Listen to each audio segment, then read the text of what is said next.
statement, and I give the floor to the representative of Pakistan. Thank you very much, Mr. Chairman. I would like to thank Slovenia and the other co-sponsors for organizing this meeting. Slovenia's strong advocacy for the protection of water resources and related infrastructure in situations of armed conflicts is commendable. I also extend my gratitude to the briefers for their insightful remarks. Mr. Chair, there has been a growing recognition of access to water being a fundamental human right, inextricably linked with the right to life with dignity. Today, in a world rife with both internal and interstate conflict, regional and global peace and security remains on a precipice, with increasing challenges for the civilian population affected by conflicts. This, inter alia, includes attacks against freshwater resources and its related infrastructure, with the aim to render them unfit for use and measures to impede access to water resources. In this context, Mr. Chairman, I would like to make the following 3 points. First, the international law, including both the human rights law and IHL, are clear. Attacks against water resources, related infrastructure, and denial of access to these resources constitute a flagrant violation of established norms and widely accepted principles.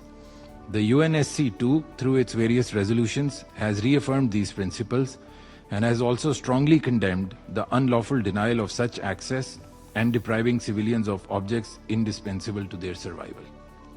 Second, all parties to conflict have an obligation to abide by the IHL principles and must refrain from actions that could have serious and incalculable humanitarian consequences. Third, while protection of water resources in situations of armed conflict is of vital importance, we feel that use of water as a weapon, either in a situation of armed conflict or for political purposes, endangers regional peace and security, especially when livelihoods of hundreds of millions of people depend on this valuable and finite resource.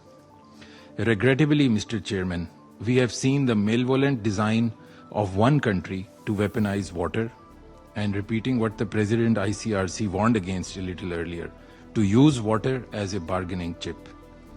India's decision to unilaterally and illegally suspend the 1960 Indus Waters Treaty, aiming to impede the flow of water guaranteed to Pakistan under the treaty, is a grave violation of international law, including international human rights law, treaty law, and customary international law.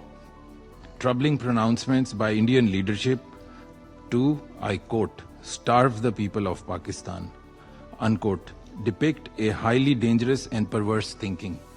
We strongly condemn India's unlawful announcement to hold the treaty in abeyance and call upon India to strictly abide by its legal obligations and refrain from stopping, diverting, or restricting rivers that are a lifeline for 240 million people of Pakistan.